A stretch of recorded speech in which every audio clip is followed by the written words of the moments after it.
Mariana, ¿escuchaste? Sí.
Buena gente, ¿cómo les va? Hola, profe. Bueno, Buenas tardes, gusto doctor. verlos. Somos poquitos hoy. ¿Saben si pasó algo, rendían o algo por el estilo? Profe, rendían teoría general del proceso. Ok.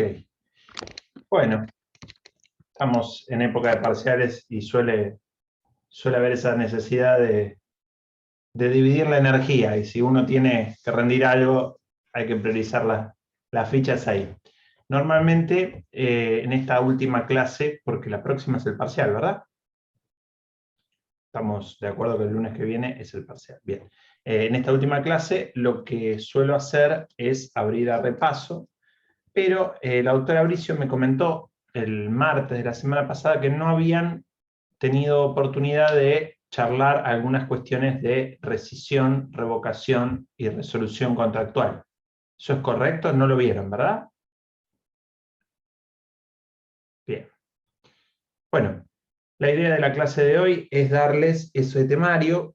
Básicamente vamos a analizar una serie de artículos, pero antes de ir al código, me gustaría que, digamos, partiendo de lo que ya conocen, tomen en cuenta que va a haber dos medios, digamos, de extinguir o que un contrato se finalice. Dos grandes grupos, por así decirlo, ¿bien? El primer gran grupo va a tener que ver con aquellos actos jurídicos que de alguna manera generan la extinción de la obligación que generó el contrato. Entonces, no vamos a hacer foco, pero ustedes ya las conocen, hay numerosos casos donde la obligación se extingue por los clásicos métodos extintivos de las obligaciones. ¿Alguno se anima a decirme alguno de esos métodos extintivos de las obligaciones? Por lo menos el más común, tendrían que animarse todos a decirlo. El cumplimiento, el pago. El pago, perfecto, perfecto. Y digamos, atado a este disparador que nos dio Gianluca, ¿qué más tenemos? ¿Qué otros medios extintivos de las obligaciones conocen? Innovación. Innovación, podemos Transacción. hablar de confusión, Transacción. transacción. La transacción es un caso interesante, ¿sabes, Valentina? Porque la transacción, históricamente, se trabajó solo y de manera exclusiva como un método extintivo de las obligaciones. Pero digamos que desde la reforma para acá, habrías tenido como un upgrade, subió de nivel. Dejó de ser solo un método extintivo de las obligaciones para pasar a ser un contrato. Y está regulada como tal. No obstante, funciona como lo que vos decís, digamos, es un ejemplo, pero hay que hacer la salvedad, ya no es simplemente un método extintivo de la obligación. ¿Y esto por qué sucede? ¿Se acuerdan cuando vimos entre los elementos esenciales el objeto? Bueno, es claro que si el objeto de la obligación, perdón, el objeto del contrato es una prestación, y esa prestación consiste en dar, hacer o no hacer, estamos en el caso de que si se extingue la obligación, se extingue como mínimo un elemento esencial del contrato, por ende nos quedamos sin contrato. ¿Bien? Entonces, dentro de este análisis, todos estos, llamémosle casos de extinción de las obligaciones, serán tomados como un gran grupo o un subgrupo para ir, digamos, tomando en cuenta qué formas podría caer esta obligación. Podría caer este contrato por, digamos, la caída de la propia obligación. ¿Bien? Ahora, los que me interesa que veamos, que son los específicos de contratos, son aquellos que están regulados en los artículos del nuevo código 1076 y siguientes. Ahora vamos a ver cuando les pido que vayan buscando en el código, desde ahí podemos leer algunos. ¿Y cuáles son? Bueno, básicamente la regla mnemotécnica que les sugiero es de las 3 RE. Es la revocación, la resolución y la rescisión. Parece un juego de palabras, pero no quieren decir lo mismo. Algunos autores incorporan una cuarta re, que es la renuncia. Entonces tenemos rescisión, revocación y renuncia, porque funcionan como una contracara de la otra, y por última la resolución. Alguien que, para arrancar, vamos a empezar leyendo, no el primer artículo, porque habla específicamente de uno, sino vamos a arrancar leyendo el artículo 1078, fíjense, por favor.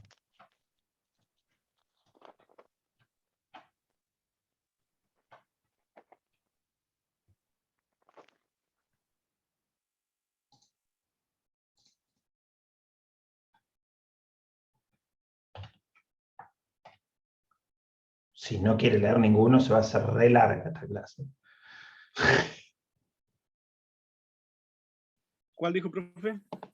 En vez del, creo que es el tercero de los artículos, si tenés el código ahí, uno que hable, que diga disposiciones generales. ¿Arranco? Disposiciones generales. Sí, por favor.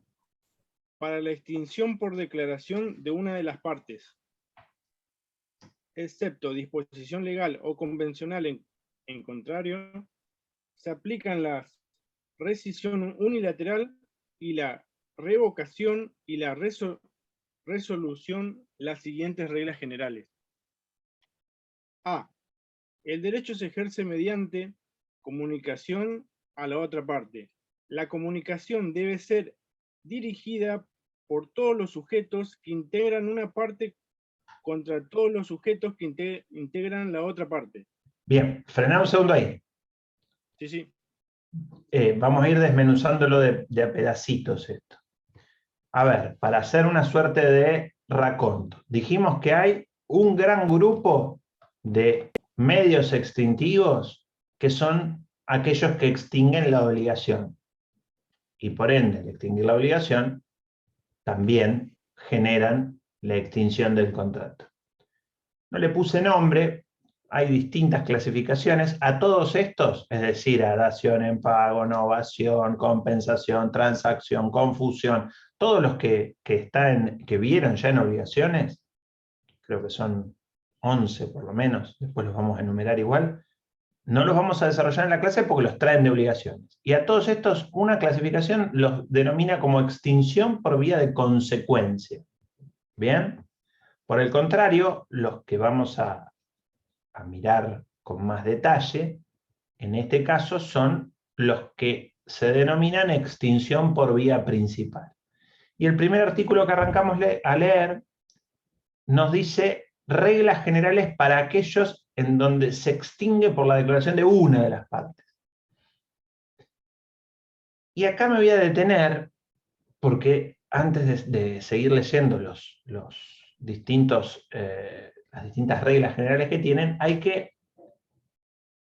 ponernos de acuerdo en un lenguaje del código. El código dice, hay algunos tipos de rescisiones que son unilaterales y otros que son bilaterales. ¿Bien?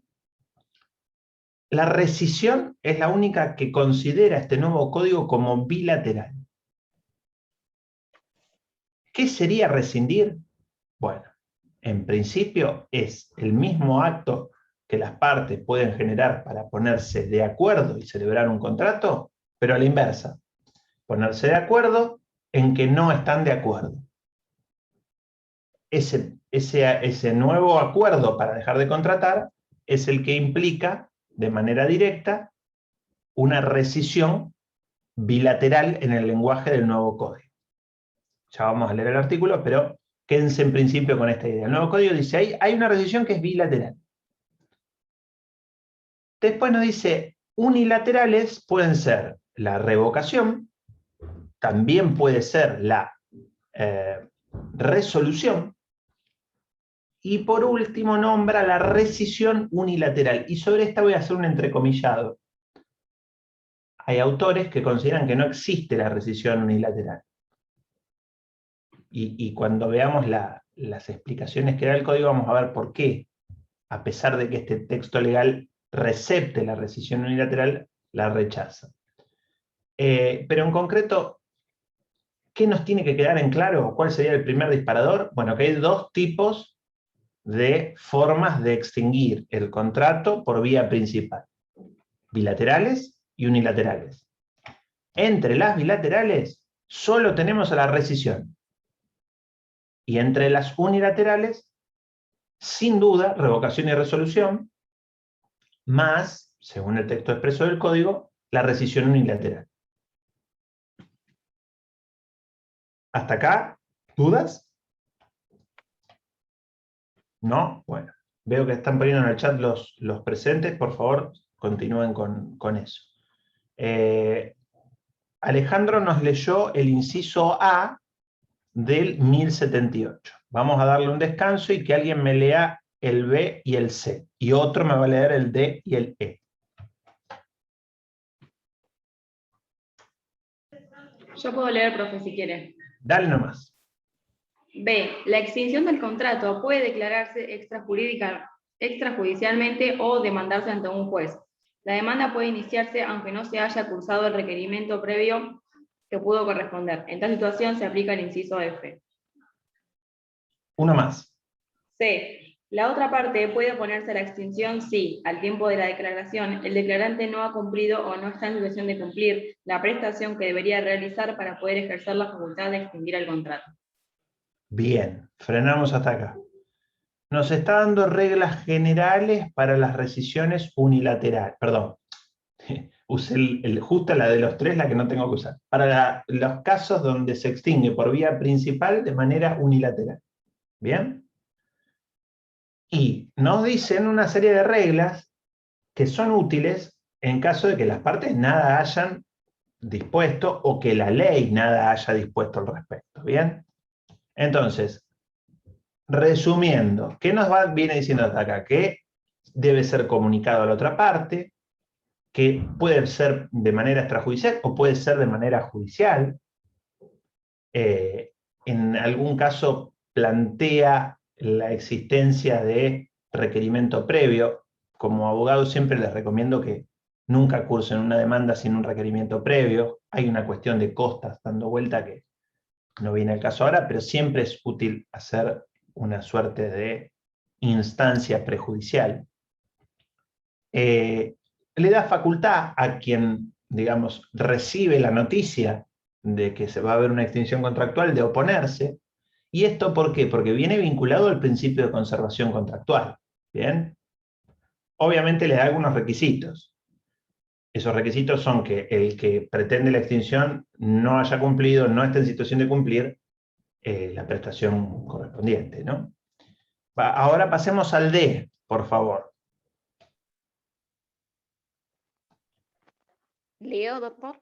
Dale, Karina, gracias. La extinción del contrato no queda afectada por la imposibilidad de restituir que tenga la parte que no la declaró. La parte que tiene derecho a extinguir el contrato puede optar por requerir su cumplimiento y la reparación de daños. Esta demanda no impide deducir ulteriormente una pretensión extintiva. Bueno, estos dos se explican bastante solos, no parecen traer mayor complejidad, pero sí es cierto que, digamos, el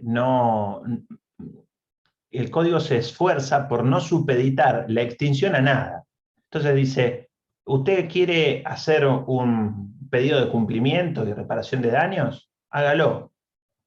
No lo va a impedir, no va a haber una contradicción a los actos propios si primero pide el cumplimiento y la reparación de daños y después hace una pretensión extintiva, por ejemplo, ¿no? Está dándole importantes libertades a la parte afectada para ello. Alguno que lea el F y el G.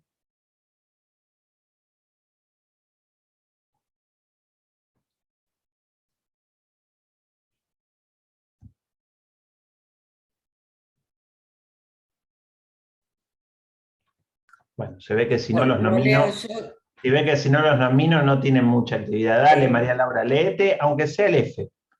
Bueno. La comunicación de la declaración extintiva del contrato produce su extinción de pleno derecho y posteriormente no puede exigirse el cumplimiento ni subsiste el derecho de cumplir. Pero en los casos en que es menester un requerimiento previo, si se promueve la demanda por extinción sin haber intimado, el demandado tiene derecho de cumplir hasta el vencimiento del plazo de emplazamiento. Frenamos ahí, gracias. ¿Qué estaría pasando si no mandan la comunicación previa? Que el co-contratante va a tener la oportunidad de dar de baja, cumplir con lo que estaba obligado hasta tanto se le venza el plazo para contestar la demanda. Que de acuerdo a las reglas que se le hayan dado puede tener un plazo, vamos a suponer, de 10 días. ¿Bien? Entonces tiene un plazo de 10 días para contestar la demanda. Bueno, puede optar por cumplir en ese plazo de 10 días. Esta facultad la está incorporando de manera expresa el inciso F. Con lo cual imagínense que tiene otras connotaciones no haber cursado la intimación previa. Porque por justamente no cursarla puede darle esta facultad y cumple y ustedes quedan trabando una demanda que no tiene sustento, digamos. Bueno, y le vamos a pedir a Candela López, ¿podrás leerme el inciso G y H, por favor? Sí, ahí lo leo. Gracias. G. La demanda ante un tribunal por extinción del contrato impide deducir ulteriormente una pretensión de cumplimiento. ¿Y el H también? ¿Le dijo? Sí. Sí, acá una aclaración. Esto es lógico. Ya pediste la extinción del contrato. Ahí sí hay una contradicción. No te está permitiendo la legislación invertir. Si vos ejerces una pretensión de cumplimiento y después querés hacer una pretensión de extinción, en el inciso E, ningún problema, nos dice. Pero al revés, no. Si ya arrancás con la pretensión de extinción, ya no vas a poder deducir una de cumplimiento. Y el H, por favor. H. La extinción del contrato deja subsistentes las estipulaciones referidas a las restituciones, a la reparación de daños, a la solución de las controversias y a cualquiera otra que regule los derechos y obligaciones de las partes tras la extinción. Bueno, esto tiene una vinculación directa con otro tema que vimos en una de las clases, que es el íter contractual. ¿Se acuerdan que yo les decía que hay una línea entre el nacimiento del contrato y la finalización, que lo vamos a denominar íter contractual? Lo que está antes, la etapa precontractual, tiene un tratamiento y puede, conforme a algunas normas que ya vimos, generar responsabilidad. Y la etapa postcontractual también, es decir, desde la extinción para adelante, subsisten obligaciones de todo tipo, no alguna en particular. Algunas incluso que las partes ni han mencionado, como los deberes de buena fe que tienen que ver con guardar secreto, bueno, innumerables cuestiones que hacen vinculadas a la buena fe contractual y a la buena fe postcontractual. Guardar secreto de lo nombrados como el ejemplo más distintivo, ¿verdad? Entonces, ¿qué nos dice el H? Que se puede extinguir el contrato, sí, pero obviamente todas las estipulaciones que se hicieron de cómo se reparan los daños, de cómo se solucionan los conflictos, qué sé yo, la competencia aplicable, todos esos siguen existiendo. No es que el contrato desaparece. ¿Bien? Entonces, todas las que leímos acá, del 1078, son causales por las cuales se extingue, en estos medios extintivos que denominamos por vía directa o por vía principal, unilateralmente. Vamos a pedirle, Ana Riedel, ¿podrás leerme ahora el 1076 y 1077, por favor? Sí. 1076. Rescisión bilateral. El contrato puede ser extinguido por rescisión bilateral. Esta extinción, excepto estipulación en contrario, solo produce efectos para el futuro y no afecta derechos de terceros. 1077. Extinción por declaración de una de las partes. El contrato puede ser extinguido total o parcialmente por la declaración de una de las partes, mediante rescisión unilateral, revocación o resolución, en los casos en el que el mismo contrato o la ley le atribuyen esa facultad. Bien. Hasta acá, entonces, hicimos una suerte de dos grandes grupos, por vía principal, por vía consecuencia. En los de la vía de consecuencia pusimos todos los que vieron en obligaciones. Y en los de la vía principal tratamos estos tres supuestos: rescisión, resolución y revocación. ¿Está? No, digamos, no pareciera presentar mayor dificultad. Lo único que por ahí sería bueno que identifiquen cuándo hay algún tipo de efecto retroactivo y cuándo no. Y el 1079, que digamos, les voy a mencionar ahora, expresamente nos dice, bueno, ¿cuándo funciona, si las partes nada dijeron, en cuanto a sus efectos, estos métodos extintivos? Y nos dice, bueno, en el caso de la rescisión unilateral y en el caso de la revocación, los efectos son solo para el futuro. En cambio, la resolución es la única que generaría para las partes efectos retroactivos. Y a los terceros de buena fe no los afecta. ¿Está? Entonces, entre estas tres hay notorias diferencias. Digamos, principalmente sabemos que hay, si las pudiéramos dividir entre bilaterales y unilaterales, hay una sola, la rescisión como bilateral, y las otras dos, o tres, de acuerdo a los autores, serían las unilaterales. Pero también las podríamos dividir de acuerdo a los efectos que tienen. Y si dijéramos efectos hacia el futuro, nos vamos a encontrar con la revocación y, para los autores que consideran que existe, con la rescisión unilateral. Por el contrario, si digamos, tenemos que mirar el efecto retroactivo, solo vamos a encontrar a la resolución. ¿Bien? Alguien que lea, le vamos a pedir a alguno, así hacemos menos espera entre lectura y lectora. Gonzalo, ¿me podrás leer el artículo 1080? ¿Cómo no? Sí. Gracias. Restitución en los casos de extinción por declaración de una de las partes. Si el contrato es extinguido total o parcialmente por rescisión unilateral, por revocación o por resolución, las partes deben restituirse en la medida que corresponda lo que han recibido en razón del contrato o su valor, conforme a las reglas de las obligaciones de dar para restituir, y a lo previsto en el artículo siguiente. Perfecto. Ahora lo vamos a analizar en conjunto cuando Nicolás Sánchez, léeme por favor el 1081. Contrato bilateral. Se trata de un contrato bilateral. La restitución debe ser recíproca y las prestaciones cumplidas quedan firmes y producen sus efectos y cuando resulten equivalentes son divisibles y han sido recibidas sin reserva respecto del efecto. Te voy a frenar, Nico, te voy a frenar porque se te oye extremadamente bajito. No sé, ¿el resto lo escuchaba bien o soy yo? No, se oía bajito. Se ve que tenés el micrófono con alguna distancia y se oye muy, muy lejos. No te hagas problema, no te hagas problema. Vamos a pedirle a algún otro compañero que lea. Ahí, de golpe te escuché y se cortó. Probá de vuelta a hablar, a ver.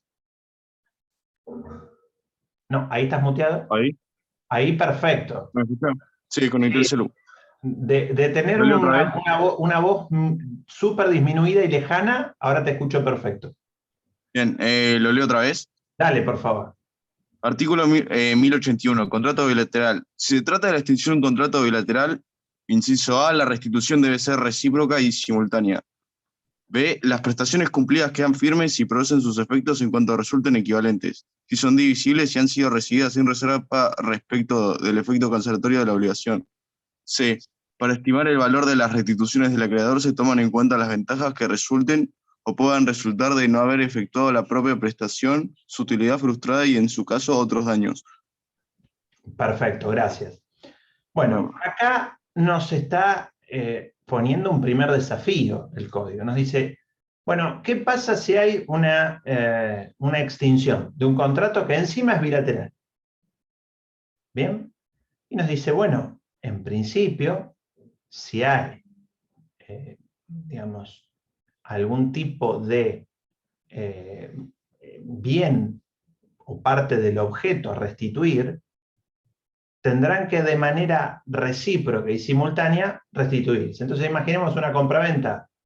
Yo tengo el bien, el otro tiene el dinero, nos tenemos que devolver en el mismo momento lo que recibimos.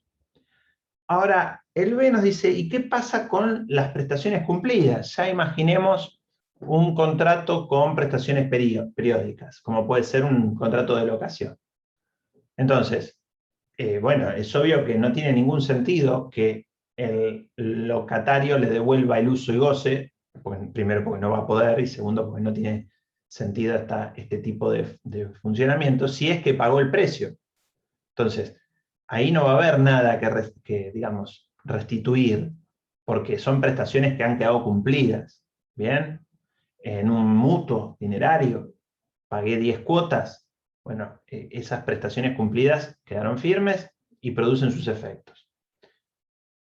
En la medida siempre que estemos hablando de prestaciones divisibles y que cada recepción no tenga ninguna mención de la parte, digamos, que las recibe, que hace reserva de que no acepta la división del pago. ¿Ustedes se acuerdan esto de los principios del pago? Que era una de las cuestiones es que tiene que ser íntegro, porque si lo daba parcialmente, podían no recibirlo o recibirlo bajo reserva. Y por último, nos dice que si, digamos, hay una dificultad para poder tomar en cuenta el valor de estas prestaciones pendientes, hay que justamente calcularlo con las ventajas potenciales que ya sea que podrían haber resultado de esa prestación que se debió dar. Hay que incorporarle a este cálculo de prestaciones potenciales aquellas ventajas que efectivamente hayan resultado y la frustración de la utilidad de lo que se iba a transferir. Entonces, de esa manera se calcularían las prestaciones recíprocas que quedaran por cumplir en los contratos que son bilaterales. ¿Bien? Siempre va a haber dificultades con esto y por lo tanto lo que va a generar muy probablemente es lo que prevé el artículo siguiente, que habla de las reparaciones de los daños generados justamente por la ruptura de un contrato de manera ante tempus. Es decir, recuerden que estamos en el colectivo de las extinciones por vía principal. En las extinciones por vía de consecuencia, que son la más normal de las extinciones de los contratos, está el pago es el cumplimiento no genera nada de todo esto. ¿Bien? Le vamos a pedir a Dolores. Dolores, por favor, ¿me podrás leer el artículo 1082, reparación del daño? Dale, ¿se me escucha bien? Sí, perfecto. Bien. Artículo 1082, reparación del daño. La reparación del daño, cuando procede, queda sujeta a estas disposiciones. A. El daño debe ser reparado en los casos y con los alcances establecidos en este capítulo, en el título quinto de este libro y en las disposiciones especiales para cada contrato. B. La reparación incluye el reembolso total o parcial, según corresponda, de los gastos generados por la celebración del contrato y de los tributos que lo hayan gravado. C. De haberse pactado la cláusula penal, se aplica con los alcances establecidos en los artículos 790 y siguientes. Perfecto, perfecto. Vale aclarar que el artículo 790, que ustedes ya deben haber visto cuando vieron obligaciones, es justamente el de la definición de cláusula penal. ¿Bien?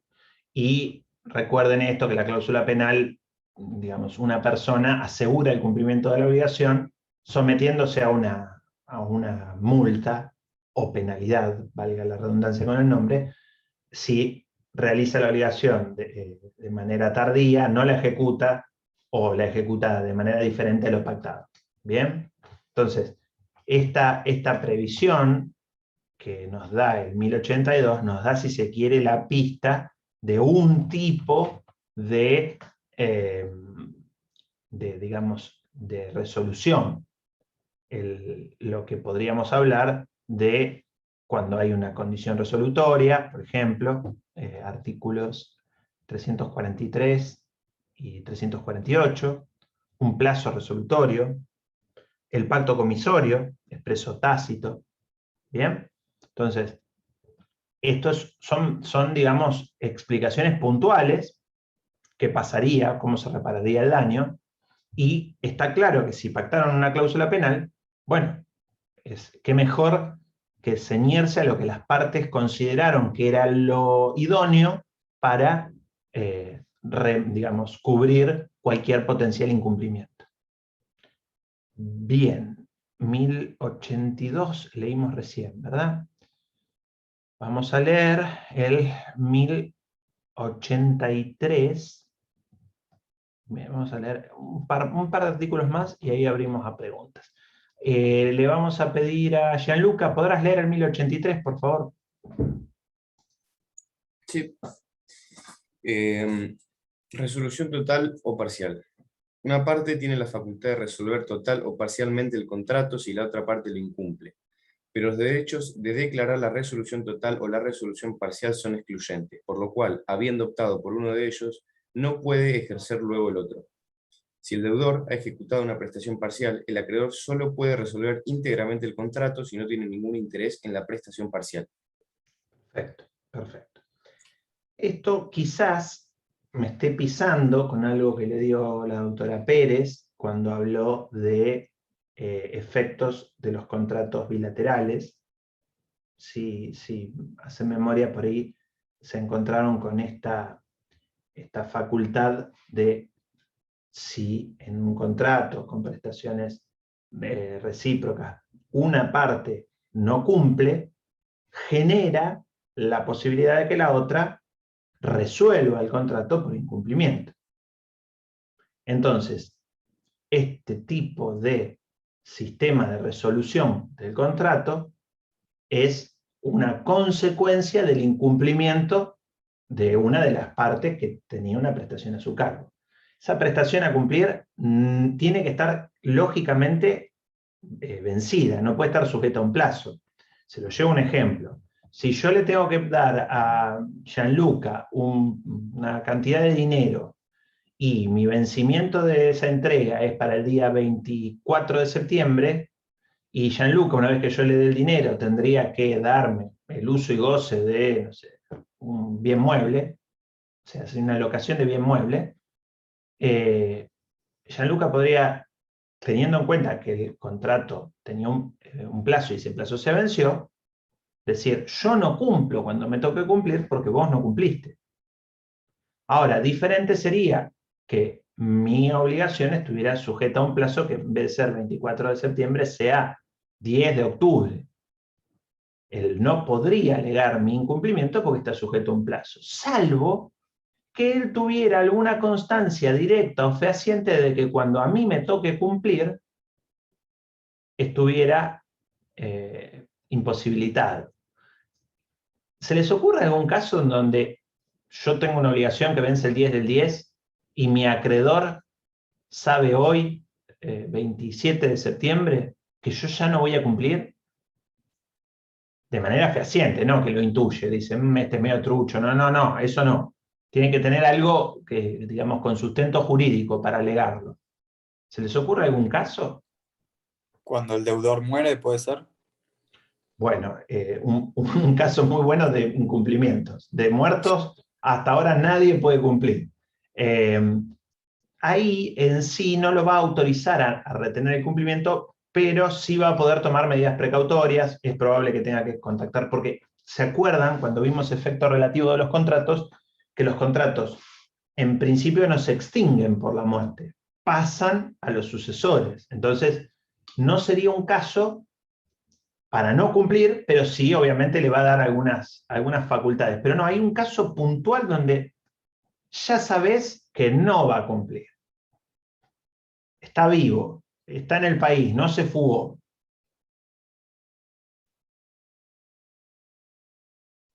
Cuando se declara insolvente por alguna razón. Excelente, Guillermo, excelente, exactamente.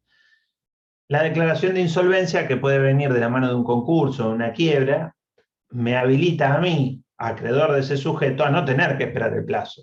¿Qué sentido tendría que espere el plazo de vencimiento si ya sé que cuando llegue ese plazo no va a poder cumplir? ¿Bien?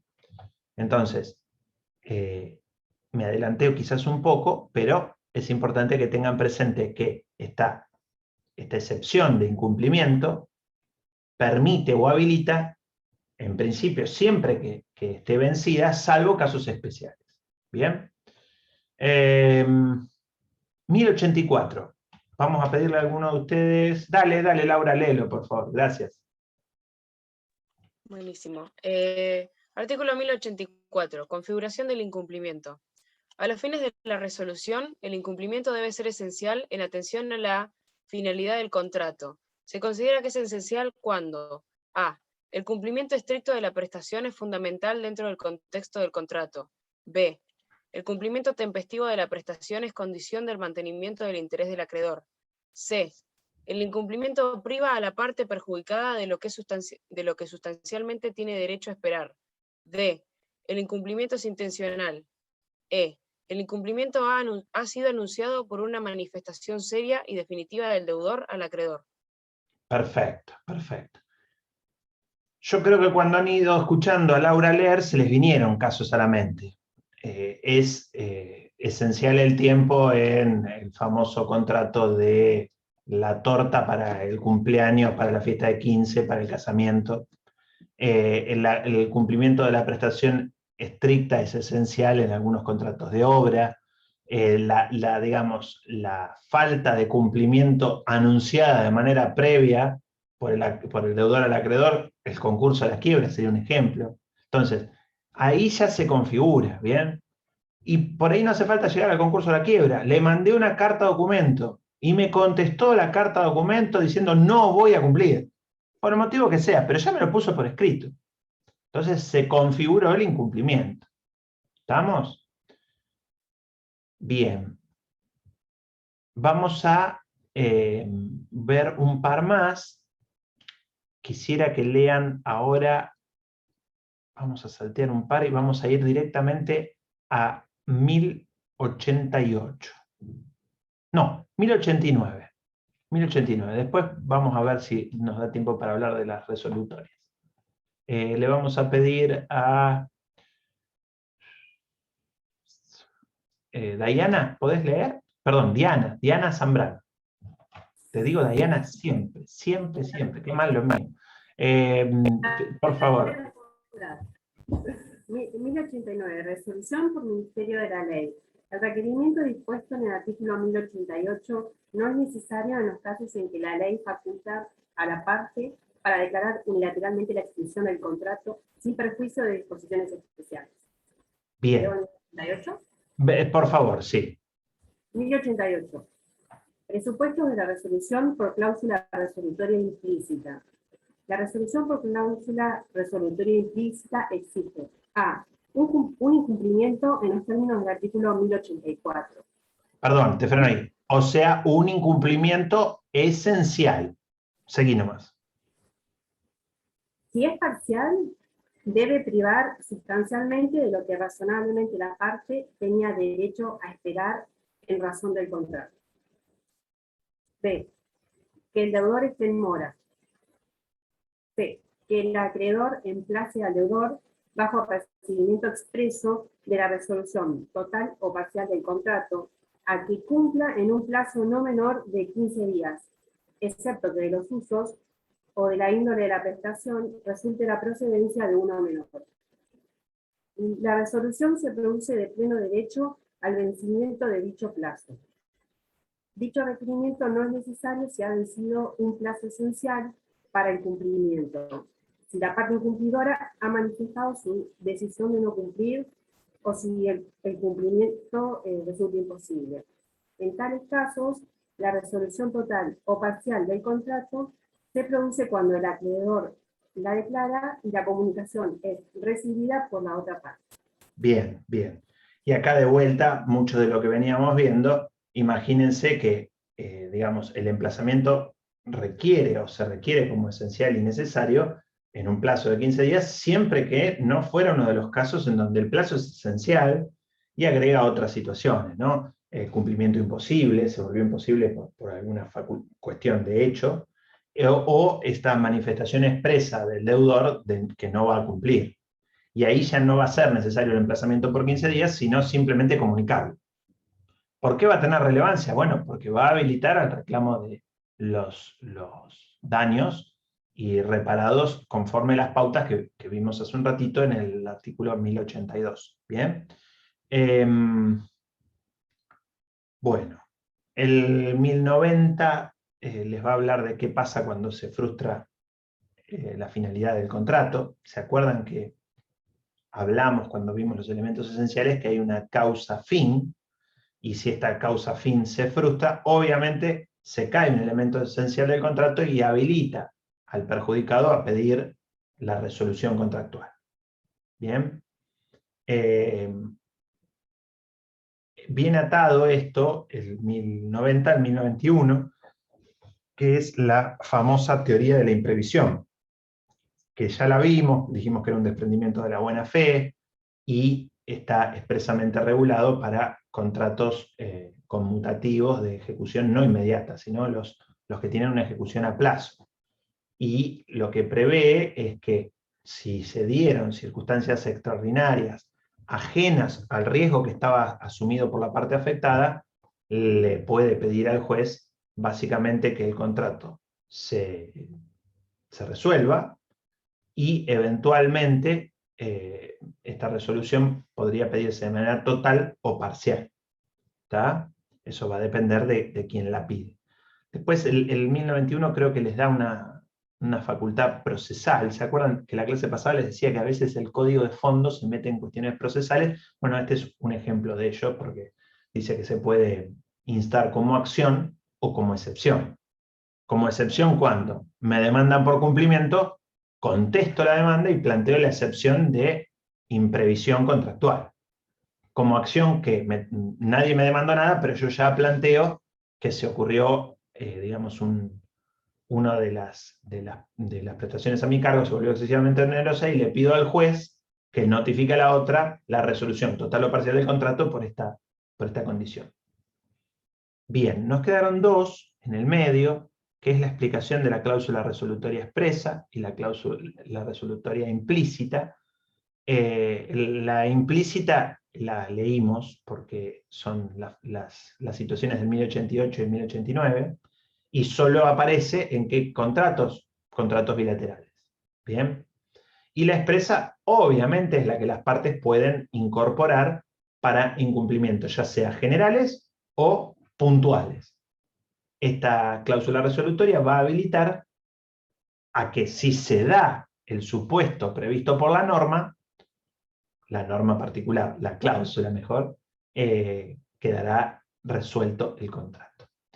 Les hago una última aclaración, que es que les dije que parte de la doctrina no ve en la posibilidad de la rescisión bilateral, porque dicen, no, momento, perdón, de la rescisión unilateral. Dicen, la rescisión siempre es bilateral. Lo que hay es diferido el tiempo en el que se declara. La rescisión unilateral sería el caso de que, no sé, yo firmo con Agustín un contrato, y en el momento que lo firmo, ponemos que Agustín va a tener la facultad de rescindir el contrato a partir de los 10 meses. Y pasados los 10 meses, Agustín puede o no ejercer su facultad de rescindir. Y si lo ejerce, el código la considera una rescisión unilateral. ¿Qué dice parte de la doctrina? No, momento, dice. Sigue siendo bilateral. Que no se estén poniendo de acuerdo en este momento, o sea, pasados los 10 meses de celebración del contrato, no quiere decir que no estuvieron de acuerdo al momento de la celebración del contrato. Entonces sigue estando la bilateralidad presente.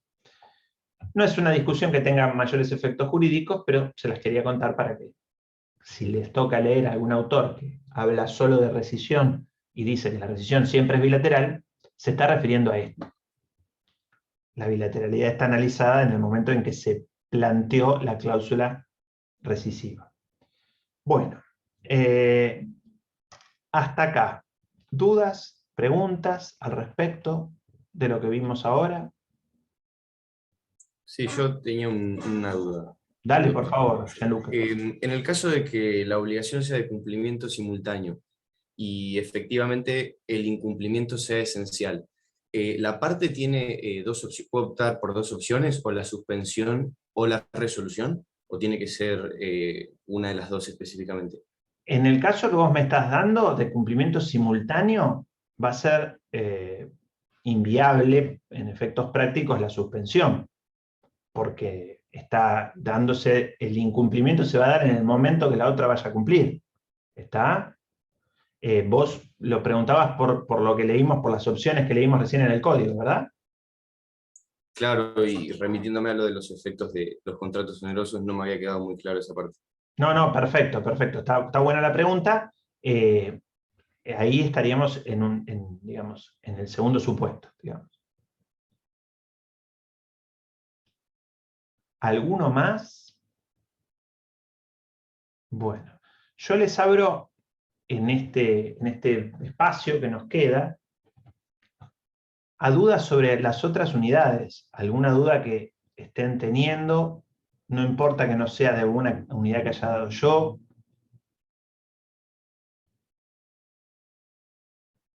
Esos temas que vieron que cuando los leen dicen no me cierra, bueno, aprovechen, pregunten.